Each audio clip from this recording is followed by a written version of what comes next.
톡입니다. 오늘도 와주셔서 감사드리고요. 바로 사연 읽어보겠습니다. 안녕하세요. 저는 15년의 결혼 생활을 한 40대 여성입니다. 남편은 식품업을 하는 사업가였어요. 거래처 격리로 일하고 있었던 저는 남편과 우연찮은 만남을 통해 연을 맺게 되었고, 제 나이 25살에 결혼식을 올렸죠. 당시만 해도 말이 좋아 사업이었지. 본인을 포함해 10명 정도의 작은 공장 하나가 전부였던 데다가 제대 후에도 자신의 직업을 찾지 못하고 형의 공장에서 일하는 도련님, 일찌감치 은퇴해 큰아들의 수입에 기대어 사는 시부모님 등 남편은 장남이자 가장의 역할을 수행해야만 하는 입장이었고, 그렇게 따지면 조건적으로는 큰 차이가 나는 결혼은 아닌 편이었어요. 하지만 결혼 후 첫 아이를 낳을 무렵쯤에서부터 남편의 사업이 크게 펴기 시작했고, 점점 격차가 벌어지기 시작하는 시댁과 친정의 집안 차이에 시부모님은 마득자나 하실 법도 했지만 오히려 며느리가 잘 들어온 덕분이라고 절 예뻐해 주셨어요. 저 역시 이런 좋은 시부모님이 세상에 또 어디 있겠나 하는 마음에 남편이 저에게 잘해주는 만큼, 또 시부모님께서 저를 예뻐해 주시는 만큼 더 열심히 큰며느리 노릇을 했죠. 어머님, 다음 주에 제사 있죠? 아이고, 벌써 그렇게 됐어? 내 정신 좀 봐. 아버님 제사를 까먹을 뻔했네. 제가 거의 다 준비해놨으니까 걱정 마세요. 주말에 남편이랑 애들 데리고 올라갈게요. 아이고, 역시 우리 큰며느리밖에 없다니까. 집안의 크고 작은 일을 챙기는 것은 모두 저의 몫이었어요. 남편이야 워낙 사업으로 바쁜 사람이다 보니 장남인 남편이 신경 쓰기 어려운 집안의 일들은 제가 모두 챙겼죠. 특히 시아버님께서 저를 참 예뻐해 주셨어요. 아들만 둘인 집에 살가운 며느리가 들어와 딸이 생긴 기분이 드신다며 그러지 마시라고 하는데도 시댁에 가면 아이들뿐만 아니라 제 용돈까지 잊지 않고 꼭 챙겨주실 정도였죠. 이렇게 화목하고 사이 좋은 가족인데 사연을 보낼 정도로 고민이 될 만한 일이 뭐가 있겠냐 싶으신 분들도 많겠지만, 저희 집은 고부 갈등이 아니라 동서 갈등이 문제예요. 네, 그렇습니다. 바로 손아래 동서가 유일한 문제예요. 동서의 어떤 부분이 문제냐 하면 가장 큰 문제는 아무래도 셈이 너무 많다는 점이라고 할 수 있겠네요. 정말 사사건건 사소한 것 하나 가지고도 질투를 하고, 가끔은 어린애들보다도 더 별나다 싶을 정도로 셈을 내대니 정말 제 입장에서는 마주치는 것 자체가 스트레스가 될 때가 있었죠. 앞서 이야기한 것처럼 아버님께서 제게 용돈 챙겨주시는 것 가지고도 꼬투리를 잡아서 성을 낼 정도였으니까요. 따지고 보면 우리가 드리는 생활비 돌려받는 거고, 아버님, 어머님이 애들하고 저한테 용돈 주신다고 제가 그걸 넙죽 받아먹기만 하겠어요? 당연히 용돈까지 쳐서 다음 달에 생활비를 더 넉넉하게 드립니다. 그런데도 동서는 꼭 어른들 안 듣고 계실 때 이런 식으로 말하곤 했죠. 참, 형님도 염치 없기로는 둘째가라네요. 동서, 그건 또 무슨 말이야? 그 돈을 준다고 덥석 받아요? 어머님, 아버님께서 무슨 돈이 있다고. 돈을 주셔도 아유, 이건 어머님, 아버님 맛있는 거 사드세요 하고 돌려드려야지. 동서, 어른이 주시는 거 한사코 거절하는 것도 예의 아니에요. 그리고 내가 그걸 그냥 받겠어요? 그거 다 고려해서 생활비랑 용돈 넉넉히 드리고 있잖아요. 경조사 비용도 우리 집에서 거의 지출되고 있는데 지금 돈 문제로 나한테 시비 거는 거예요? 좋겠네요. 형님은 돈 잘 버는 남편 잘 만나서. 무슨 이야기만 하면 돈, 남편 이야기. 형님은 자랑할 게 그런 거 말고는 없죠. 대충 아시겠죠? 그래도 전 집안에 분란 일으키기 싫어서 입 다물고 있는 편이에요. 그렇다고 해서 제가 동서한테 할 말 못하고 그런 것도 아니고 가급적 어른들이 계시는 앞에서는 싫은 티를 내지 않으려고 노력하는 편이었죠. 동서가 저렇게 저를 시샘하는 것은 아마 능력 없는 서방님 탓도 있을 거예요. 뭐 어릴 때부터 특별하게 공부에도 운동에도 재능이 없고 딱히 의욕도 없었던 서방님은 괜히 돈만 쓰고 시간만 낭비한다는 이유로 대학도 가지 않아 고졸이었고요. 군대에 가면 사람이 될까 싶어 일찍이 군대 보내놨더니 적성에 맞는 일을 못 찾았다는 이유로 탱자탱자 놀다가 결국 형의 공장에서 월급 받는 생산직 신세였으니까요. 저희 남편이 이것저것 지원도 해주고 네 편의도 다 봐줄 테니 배우고 싶은 게 있으면 말해라. 하다못해 기계 다루는 법이라도 배워서 자격증 따면 공장의 기술자로 고용해서 월급도 올려주겠다. 별의별 제안을 다 해봤지만 통하지 않는 걸 어쩝니까? 그런 남자가 좋다고 선택한 본인 팔자 아닌가요? 물론 그렇다고 해서 서방님이 그냥 게으르고 한심한 사람은 당연히 아니에요. 그래도 본인의 일은 정말 열심히 하는 사람이고 남편의 공장에서도 고참 노릇을 하며 아랫사람들도 잘 다루고 잘 어울리시니까요. 남편은 과묵한 성격이 되어나서 경영은 잘해도 영업이나 사람 다루는 데는 좀 어색한 면이 있는데 서방님은 바로 남편의 부족한 점을 채워서 둘이 상부상조하며 공장을 잘 꾸려나간 덕분에 10명 남짓했던 공장이 100명이 넘는 사업체로 성장할 수 있었으니 윈윈이었죠. 그런데 동서는 그냥 자기 남편이 형 밑에서 일하는 게 자존심이 상했던 것 같아요. 자기 남편이 직원이 아니라 사장이었어야 하는 거죠. 거기에 자기는 남편 월급만으로 애들 키우기가 빡세 맞벌이를 하고 있는데 저는 일찌감치 결혼해서 전업주부로 사니까 세상 팔자 편하고 쉬워 보였나 봐요.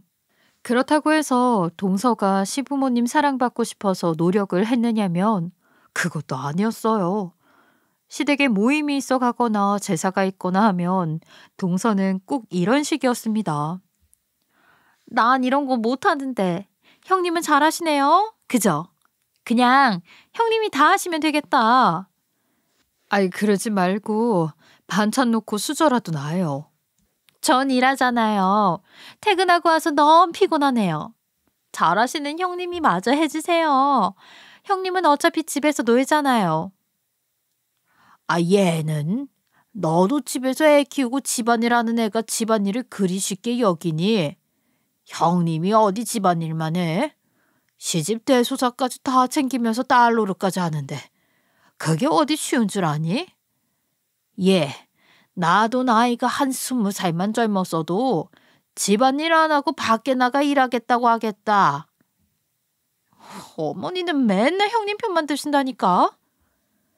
이런 식으로 자기는 아무것도 안 하고 다 저에게 맡겨놓으면서 그냥 가만히 앉아만 있어도 가족들에게 관심받고 사랑받기를 원하는 욕심쟁이가 바로 동서였어요.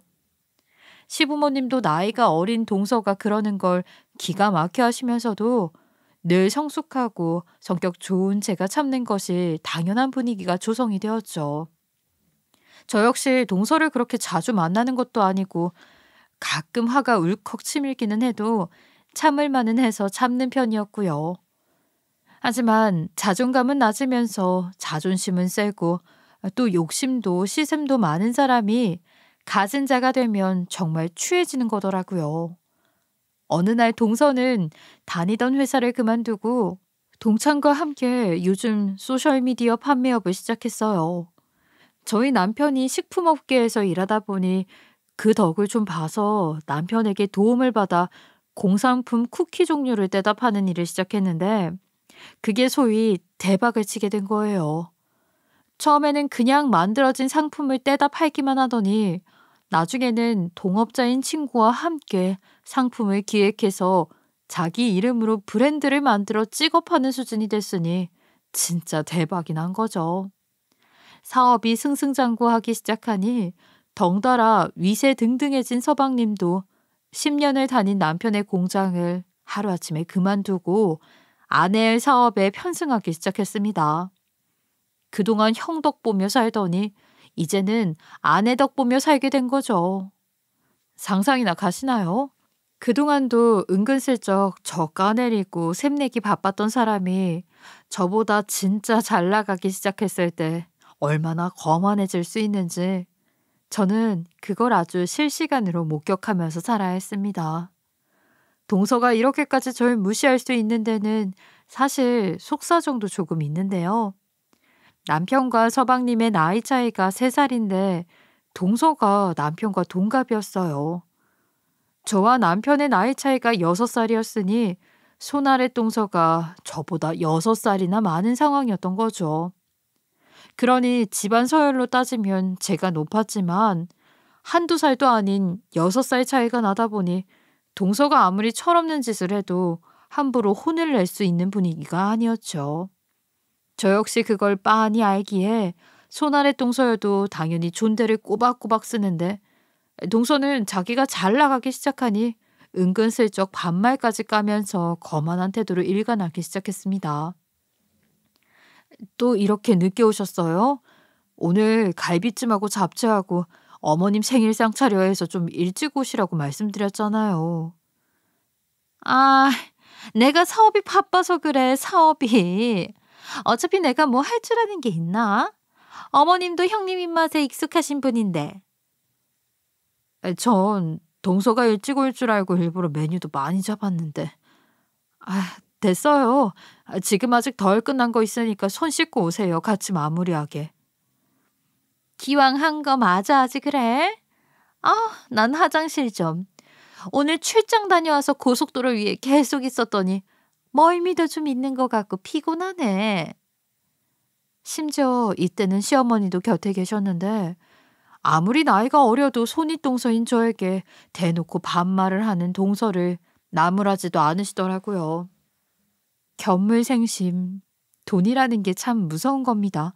그쵸? 그렇게 화목한 분위기에 좋게만 지냈던 가족들의 사이를 갈라놓는 매개가 되고 말았으니까요. 이건 그냥 시작에 불과했어요. 자신의 폐악질을 막을 사람도 없고 돈으로 밀어붙이는 게 잘 통한다고 생각한 모양인지 동서의 행동은 날이 갈수록 대담해지고 싸가지 없어졌죠. 어느 날은 자기가 안 입는 옷이라며 줘도 안 가질 옷을 무더기로 가지고 와서는 아유 형님, 아무리 전업주부라지만 몸매 관리 좀 하셔야겠어요. 벌써 옷 사이즈가 안 맞으면 어떡해? 하며 식구들 다 듣는 데서 심지어 아이들도 보는 앞에서 저를 망신 주고 깔깔대더라고요. 이런 옷 난 줘도 안 입거든요. 어머? 이런 옷이라니. 이거 한 벌에 얼마짜린 줄은 알아요? 기껏 생각해서 샀더니. 나라고 돈 없어서 백화점 옷 못 입는 줄 알아요? 동서, 내가 어른들 계시는 데서 분란 일으키기 싫어서 참지만 식구들 앞에서 이런 못난 짓은 안 했으면 좋겠네요. 어머. 형님, 지금 제가 잘 나가서 비싼 옷 턱턱 사고 다니니까 샘내시는 거예요? 언제는 날 질투에 미친 여자를 만들더니. 둘 다 그만하거라. 미운이 너도. 둘째가 다 너 생각해서 비싼 옷 일부러 가지고 왔는데 그러면 되니? 어머님, 사이즈도 안 맞는 걸 가지고 와서는 입으라고 하는 게 속이 뻔하잖아요. 그만하래도 아버님도 계시고 애들도 계시는데 소란스럽게 하지 말자꾸나. 큰아가 하면서 저를 그렇게 딸처럼 예뻐만 해주시던 시아버님도 킁킁거리며 헛기침을 하고는 저의 서럽고 억울한 눈빛을 모른 척 하셨죠. 그때 저는 느꼈습니다. 시부모님도 어쩔 수 없는 사람들이구나. 돈 앞에서는 가족이고 사랑이고 뭐고 다 없다더니 그게 내 일이었구나 하고 말입니다. 동서의 폐악질을 막을 수 있는 사람은 집안에 아무도 없었습니다. 시어머니는 오히려 동서의 시종을 자초하기 시작했죠. 물론 동서가 그만큼 시부모님께 돈을 펑펑 쓰면서 떵떵거렸기 때문이었겠죠. 어머니, 다음 달부터 용돈 3배로 올려드릴게요. 대신 저희 애들 좀 봐주세요. 아니, 내가? 저랑 이랑 지방 출장이 잦잖아요. 그러다 보니 애들 봐줄 사람이 마땅찮아서. 물론 베이비시터 쓰면 된다지만 그런데 허튼 돈 쓸 바에야 어머님께 용돈 더 드리는 게 낫지 않겠어요? 애들도 모르는 사람 손에 맡기는 것보다야 가족들이랑 같이 있는 게 더 나을 거고. 그럼 내가 봐주마. 그럼 주말에는 아예 시댁으로 보내면 되겠죠? 평일에는 어머님이 저희 집으로 좀 와주세요. 이 태워드릴 수 있는 날은 태워드릴 텐데 워낙 바쁘니까 택시 타고 다니시면 되겠죠? 그럼. 내 나이에 아직 지하철도 쌩쌩하니 잘 타고 다니는데 뭘. 용돈 3배의 유혹이 그리도 달콤했던 걸까요?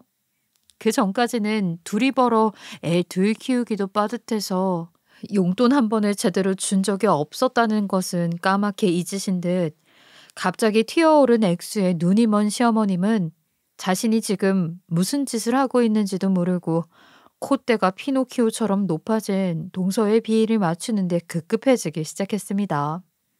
그뿐인가요? 동서는 연로한 시어머니에게 시터일만 시킨 게 아니라 아예 집안일까지 맡기기 시작했어요. 바쁘다는 핑계로 서방님과 함께 여기저기 SNS에 찍어 올릴 사진 만든다고 여행 가고 맛집 가고 하러 다니는 게 일이라고 했죠. 소셜미디어 사업이 다 그런 거라면서요. 그러다 서운함이 터지는 일이 발생하고 말았어요. 바로 김장 문제였어요. 어머니, 동선에는 안 오나요? 아휴, 걔는 바쁜데 어떻게 오겠어. 말씀하시는 걸 보니 아예 부르지도 않으셨더라고요. 그래도 전에는 뺀질뺀질 일하는 게 보기 싫고 별 도움은 안 되었어도 오히려 시어머님이 중간에 나서서 중재도 해주시고 일부러 일도 시키고 그렇다고 동서가 어른이 오라는데 안 올 사람도 아니었어서 그나마 참았는데 이번 김장에는 아예 부르질 않았다는 거예요. 솔직히 그 정도였으면 제가 서럽진 않았을 겁니다. 하지만 하루 종일 수십 포기의 배추를 절이느라 허리 한번 못 펴보고 해가 질 때까지 일한 저에게 시어머니가 결정타를 날리시더군요. 그거 다 했니? 예, 얼추 마무리된 것 같아요. 현준이는 데리러 온대? 글쎄요, 내일 토요일이라고 해서 저만이라도 자고 가면 어떨까 하는데 너무 피곤하기도 하고 그래도 어머니 몇 사람이 할 일 혼자 거의 다 했잖아요. 그러지 말고 현준이 올 수 있으면 데리러 오라고 해. 김치는 푹 익힌 것도 좋지만 막 담갔을 때 먹어야 가장 아삭하고 감칠맛이 나는 법이야. 애들도 먹여야지. 그건 그렇긴 한데 저도 이제 30대가 아니다 보니 하루 종일 일하려니 체력이 딸리네요. 그리고 가는 길에 현운의 김치도 좀 갖다 주고. 예? 너희 동서가 생김치를 오죽 좋아하니 김장 안 되니까 꼭 갖다 달라고 어찌나 성하던지. 너네가 가는 길에 가져다 주고 가련무나. 내가 내일 가져다 준댔더니 꼭 오늘 담근 걸 먹고 싶다네. 아니 어머님, 동서가 무슨 10살짜리 어린애예요? 왜 그런 말도 안 되는 생떼를 다 받아주시는 건데요? 아니, 너는 집안에 큰일 하느라 바쁜 둘째네한테 이 정도도 못해줘? 얼마 전에 둘째가 너한테 가방도 사줬다며. 그 값 치른다 생각하고 다녀오는 게 그리도 싫어? 제가 달라고 했어요? 그 가방 찜찜해서 포장도 안 뜯었어요. 제가 뭐 메고 다닐 일이 있다고 그런 걸 받아요. 전 그런 거 필요도 없어요. 얘가 사람 성이 그렇게 무시하는 거 아니다. 왜? 네가 과일씨하던 동서가 너보다 잘 나가니 샘나서 그러니? 그게 아니잖아요, 어머니. 형평성 문제잖아요, 이건. 어머, 너 지금 나한테 소리도 지르겠다. 돈이 정말 무서운 거였습니다. 어떻게 사람이 이렇게 변할 수가 있나요? 점점 대놓고 차별하는 게 눈에 보이기 시작했죠. 본인들이 돈 잘 버는 둘째 며느리가 예쁘면 본인들께서만 예뻐하시면 될 일이지. 왜 그러기 싫다는 저까지 끼워서 신여노릇을 시키려고 하시는지 이해할 수 없었습니다. 왜 사람이 없던 돈이 갑자기 생기면 씀씀이가 해퍼진다고 하잖아요. 동서도 그랬어요. 특히 인스타질 한다고 집에 붙어있질 않고 노다지 여기저기 싸돌아다니기에 바빠진 동서는 자기들끼리만 다니는 게 아니라 시부모님을 모시고 여행도 많이 다녔어요. 좋고 비싼 인스타 맛집은 다 탐방하고 다녔고 제주도부터 강릉 최고급 펜션까지 국내 여행은 물론이고 하와이, 괌, 푸켓, 해외 유명 휴양지까지 모두 섭렵하고 다녔죠. 돈이 좋긴 좋더라고요. 저도 몇 번 따라가 봤는데 비즈니스석에 풀빌라 아니면 4성급 이상의 호텔, 전용 가이드까지 저렴한 동남아 패키지랑은 비교도 안 되는 퀄리티의 여행이었으니까요. 남편의 벌이가 적은 건 아니었어도 우리 부부는 워낙 둘 다 검소한 성격들이라 돈이 있어도 안 다니던 게 해외여행이었는데 역시 비싼 게 돈값은 하긴 하더라고요. 물론 그런 색다르고 호화스러운 체험을 하는 것은 좋았으나 가기만 했다 하면 꼭 빈정상할 일이 생겨서 남편과도 싸움이 날 정도였는지라 솔직히 가고 싶지도 않았어요. 난 안 갈래. 이번에도 갔다 하면 자기 돈으로 여행한다고 떵떵거리면서 사람 스트레스 줄 거 뻔한데 차라리 내 돈으로 갔음 같지? 싫어. 요즘 경기 어려워서 사업장 잘 안 되는 거 알잖아. 우리 돈으로 가려면 빡세지. 그러면 안 가면 되지. 여행 안 가면 죽어? 굶어? 당신도 동서 돈 쓰는 거에 혹해서 이래? 뭘 또 말을 그렇게까지 해. 애들도 여러 곳 체험 시켜주고 하면 그게 다 문화 공부, 언어 공부 아니야? 언제 당신이 그런 거 신경 썼다고. 애들 데리고 제주도 여행이라도 가자 하면 애들 괜히 그런 거 잘못해줬다 버릇 망친다면서 반대한 사람이 당신 아니었어? 제주도는 안 되고 하와이는 된다는 심보는 뭐야? 그냥 남의 돈으로 공짜 여행하는 거에 혹해서 그러는 거지. 왜 애들 핑계를 대? 당신이 제일 신나서 좋아해놓고. 또 무슨 말을 그렇게 하냐? 아무튼 당신은 가기 싫으면 나라도 애들 데리고 갈 테니까. 와이프가 이렇게나 싫다는데 한 번쯤은 내 편 들어주면 안 돼? 형제가 누구까지 상할 일이 있어? 당신 정말 애처럼 왜 이래? 남편까지 이렇게 말하니 제가 진짜 속 좁은 여자라 그런 건가 하는 생각이 들더라고요. 제가 그러니 남편도 더는 말하기 어려운 모양이었는지 더는 가자는 소리는 안 했지만 그거 가지고도 내내 투덜대기 시작했습니다. 동서가 부모님 모시고 어디 갔다 온다는 이야기만 들리면 우리 부모님이 살면 얼마나 사신다고 이래. 그냥 부모님 봉양한다 생각하고 같이 좀 가주면 안 돼? 이러기 일쑤였고 그럼 당신이라도 가라 하면 내가 호랩이야? 나 혼자 쫄래쫄래 따라가게 라고 했죠. 한마디로 공짜 여행 달달하니 좋은데 혼자 가자니 부모님 눈치 보이고 안 가자니 아까워서 배 아프고 이겁니다. 참 진짜 돈이 사람을 이렇게나 추하게 만들더라고요. 내가 항상 말했지. 남의 돈으로 효도할 생각 말고 당신 돈으로 해. 그럼 나도 열심히 따라다닐 테니까. 치졸하게 남의 돈으로 생색내는 짓 누구랑 똑같아질 것 같아서 난 싫어. 이 얘긴 다신 하지도 마라. 알았어? 시국이 시국인지라 사업 운영이 어려워진 건 사실이었고 남편이 부모님께 용돈 드리는 걸 아끼는 타입은 아니었어도 자린고비 기질이 있어 본인도 양말에 구멍이 뚫어질 때까지 신고 다니는 타입이라 자기 돈으로는 못할 사람이었거든요. 그러던 어느 날의 일이었습니다.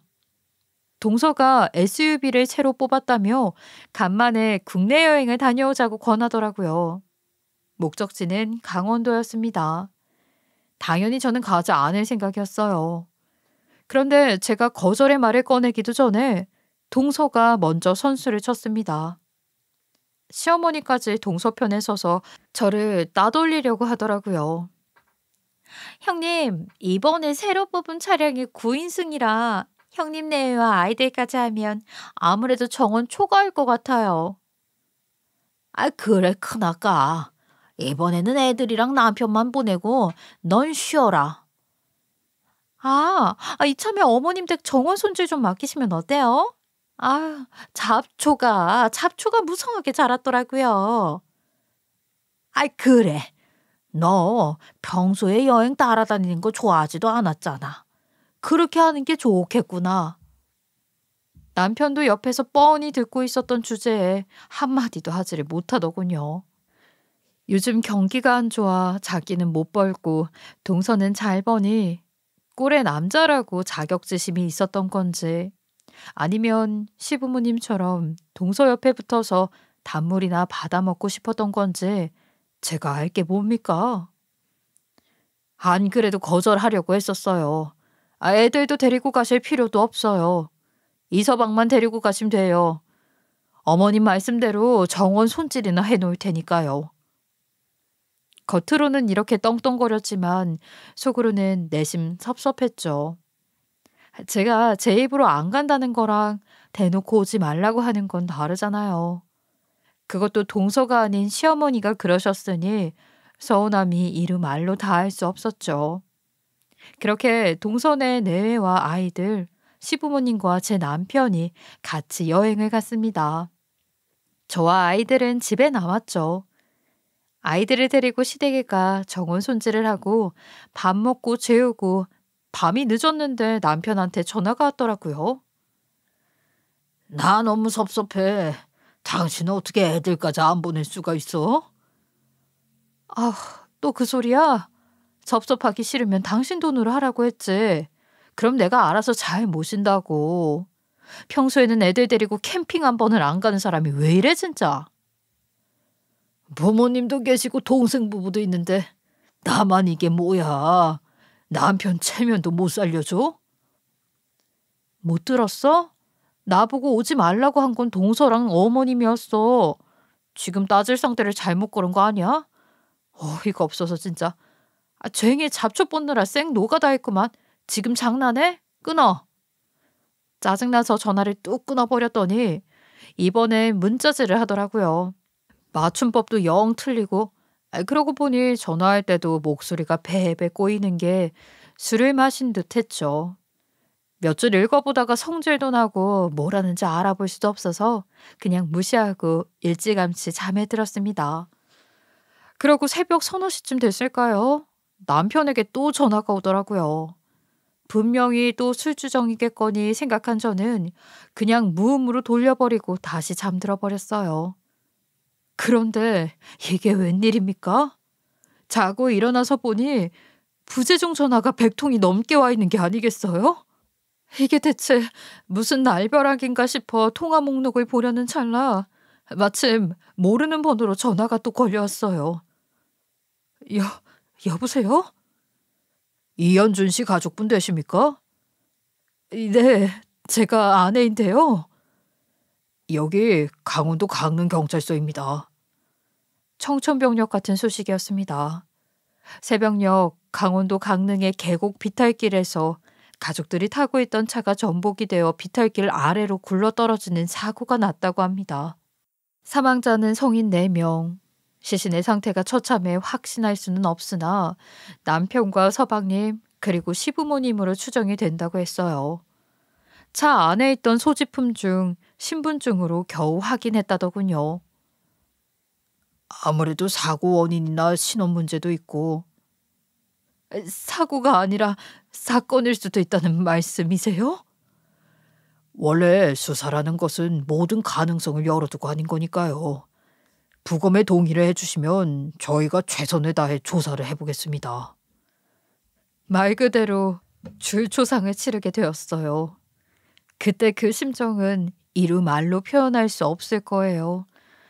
동서의 사업 성공으로 인해 가정 내 불화가 조금 있긴 했어도 10년 넘는 세월을 친부모님처럼 여겼던 분들이고 내 남편이었고 내 남편의 동생이었고 모두 가족이었으니까요. 사람이 너무 절망적이니 눈물 한 방울이 안 나오더라고요. 마치 현실 감각이 없었던 것 같아요. 이게 다 꿈이 아닐까?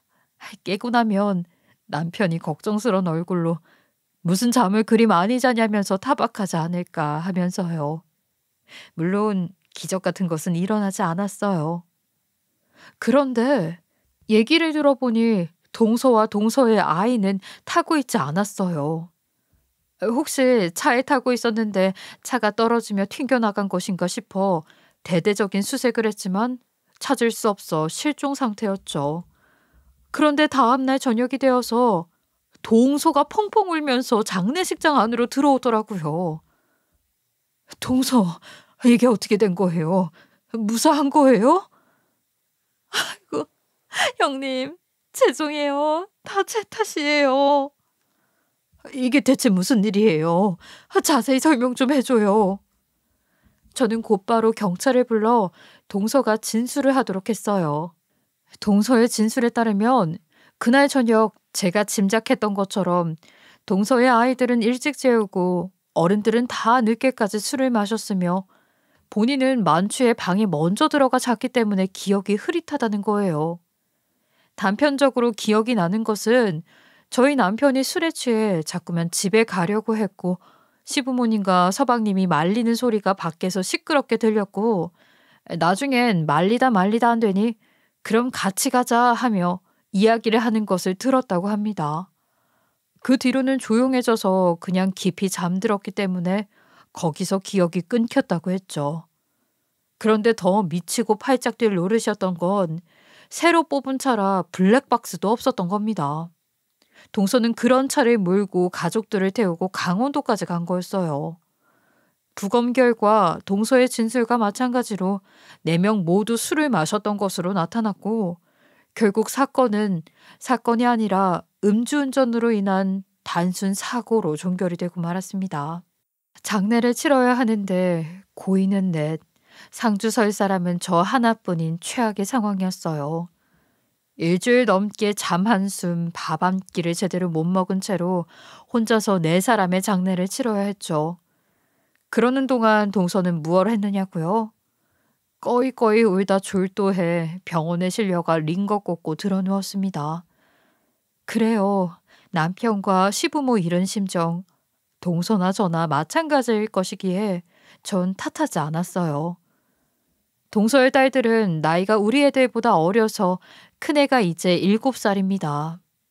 아직 아빠나 할머니, 할아버지의 사정에 관해 자세히 설명해 줄 여력이 있는 사람이 없어 아이는 제가 여기 왜 와 있는지도 모르고 휴대폰을 만지작거리며 놀고 있었죠.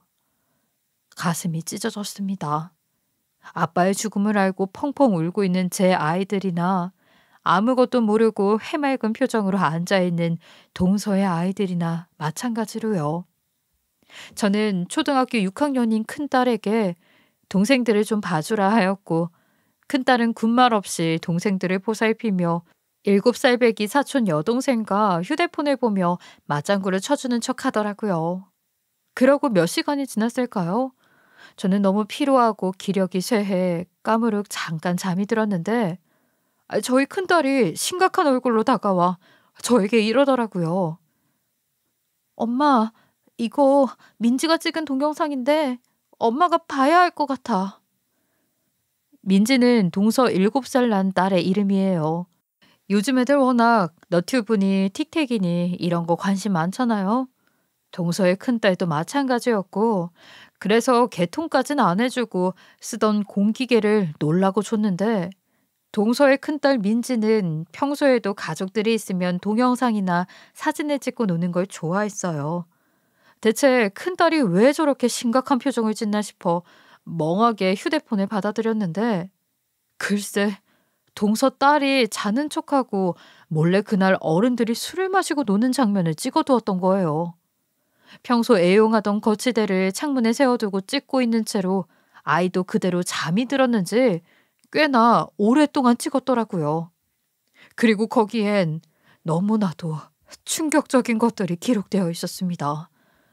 동서의 진술과 달리 영상 내내 동서는 술은 마시지 않고 탄산음료만 마시고 있었고 제 남편과 서방님 그리고 시부모님은 진술과 똑같이 술을 진탕 마시고 있었죠. 그런데 새벽 1시쯤 다 되어 동서가 갑자기 어머머, 나 내일 중요한 바이오랑 약속 있는데 깜빡했네 라면서 그 시간에 거기서 서울까지 돌아가야 한다고 술에 만취된 사람들에게 난리를 피우기 시작하는 겁니다. 더 가관인 것은 술 한 잔도 안 마신 동서가 술 취한 사람들 상대로 음주운전을 부추기는 장면이 고스란히 담겼다는 겁니다. 에이, 그래도 나 많이 취해서 걔도 익숙지 않고 험하고. 아유, 아주버님 운전 잘하시잖아요. 전 시력이 나쁜데다 야맹증이 있어서 밤에 운전 못해요. 여자랑 운전도 잘 못하고. 아휴, 그래도 단속이라도 걸리면 요즘은 얄짤 없던데. 저 진짜 내일 진짜 중요한 약속이라 그래요. 오전 일찍 가야 하는데 지금 출발 안 하면 안 될 것 같아서 그래요. 아주버님 제가 부탁 들어주시면 형님 신상 가방 하나 뽑아 드릴게요. 그걸로 잘 달래고 이야기해 보시면 형님도 저 더 이상 질투하고 나쁘게 생각 안 하실 거예요. 그럴까요? 아, 그럼요. 그리고 이 시간에 이런 깡촌에 누가 음주 단속을 하요. 도시로 빠져나갈 때쯤엔 술 다 깨실 거예요. 그렇게 동서는 계속 술 취한 사람들에게 운전대를 떠맡기려고 작정을 한 것처럼 말해댔고 집안에서 쩐주의 입장이었던 동서의 심기를 거스를 수 없었던 식구들은 고심하는 눈치를 보였습니다. 동서 말대로 정말 중요한 계약이라도 틀어지면 자신들에게도 불똥이 떨어질 게 뻔했으니까요. 결국 연로하신 시부모님더러 운전하라 할 수도 없고 서방님보다는 술이 덜 취한 남편이 운전대를 잡기로 했던 겁니다. 그렇게 이미 거의 만취 상태로 잠들다시피 한 시부모님을 억지로 태우고 서방님이 조수석에 탔죠. 그리고 정말 천인공노할 장면이 펼쳐졌습니다. 동서는 자고 있는 자신의 아이들을 데리러 간다며 펜션 안으로 들어가는 척 해놓고 정작 타지는 않고 타는 척하며 문만 열고 닫고는 빼꼼히 열린 뒷창문으로 탄 것처럼 거짓말을 하고 있더라고요. 재수 씨 탔어요? 네, 아주버님. 민지 자고 있으니까 살살 말씀하세요. 에? 안 보이는데 탄 거 맞아요? 아주버님도 양맹증 있으세요? 얼른 내비게이션이나 찍어주세요. 이러다 늦어요. 아침 밝으면 차 막히기 시작할 텐데. 야, 차. 근데 정말 탄 거 맞아? 나 아무래도 술이 많이 취한 것 같은데. 아이 참, 원데이 투데이 운전하시는 것도 아니고 왜 그러세요? 저도 한숨 잘 테니까 서울 도착하면 깨워주세요. 맨정신이었다면 절대 이따위 속임수에 넘어갈 사람이 없었겠지만 그런 말도 안 되는 짓거리에 속을 정도로 남편도 심각하게 술에 취해 있었던 것이 증명되는 영상이었던 거죠. 결국 차는 꼭 타야겠다고 고집을 피우던 사람은 정작 태우지 않은 채로 떠나고 말았고 그렇게 술이 만취가 된 채로 그 비탈길을 운전했으니 당연히 사고는 날 수밖에 없었던 거예요. 제가 정말 소름이 끼쳤던 것은 그러고 나서 화면에는 차량이 떠난 빈자리만 보이고 아무것도 보이지 않았는데 갑자기 동서의 목소리로 한마디 말이 남겨져 있었던 겁니다. 그렇게 가족들을 사지로 몰아놓고 자신은 딸이 누워 자는 방으로 돌아와 편하게 두 다리 뻗고 잠들었던 거예요. 아쉽네. 여기 형님이랑 형님 애들도 탔으면 딱인데. 그럼 재산 전부 내 거가 되는 거잖아. 아깝지만 어쩔 수 없지 뭐. 형님은 다음 기회를 노려보는 수밖엔. 영상을 끝까지 시청한 저는 2번 돌려볼 것도 없이 바로 담당 경찰에게 연락하여 동영상을 전송했습니다. 그리고 동서는 병원에서 환자 행세를 하며 링거 꽂고 쇼하다가 그 자리에 긴급 체포되었죠.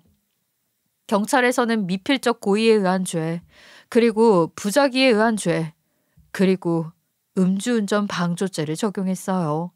동서의 마지막 대사로 유추해 보았을 때 경찰은 동서는 처음부터 네 사람을 사망에 이르게 하거나 그에 준하는 상해를 입힐 생각이 있어서 그런 일을 벌였던 것으로 판단하였기에 그런 죄를 적용해 기소했습니다.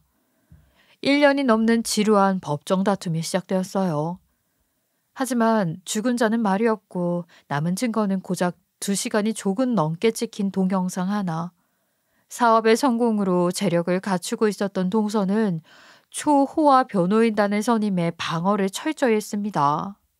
그녀의 주장은 영상에 찍히지 않은 대화가 더 많이 있고 그동안 자신이 제 남편에게 아무래도 술이 많이 취하신 것 같으니 자신이 운전하겠다고 생각을 바꿔 말했으나 제 남편이 나중에 가서는 고집을 피워 운전하겠다고 우기고 버티는 바람에 운전을 하지 못했고 자신은 자기의 딸이 동영상을 찍기 이전 시점에 이미 맥주를 많이 마신 상황이라 오전에 중요한 바이어를 만나기 위해 술을 조절했다고 주장했죠.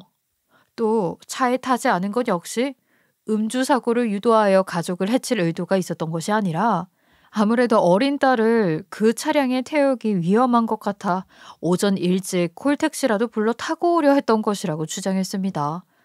자신은 내일 오전 일찍 가자고 했음에도 아주버님이 술에 취해 고집을 피우기 시작해서 말릴 수가 없었다는 취지의 주장을 고수했죠.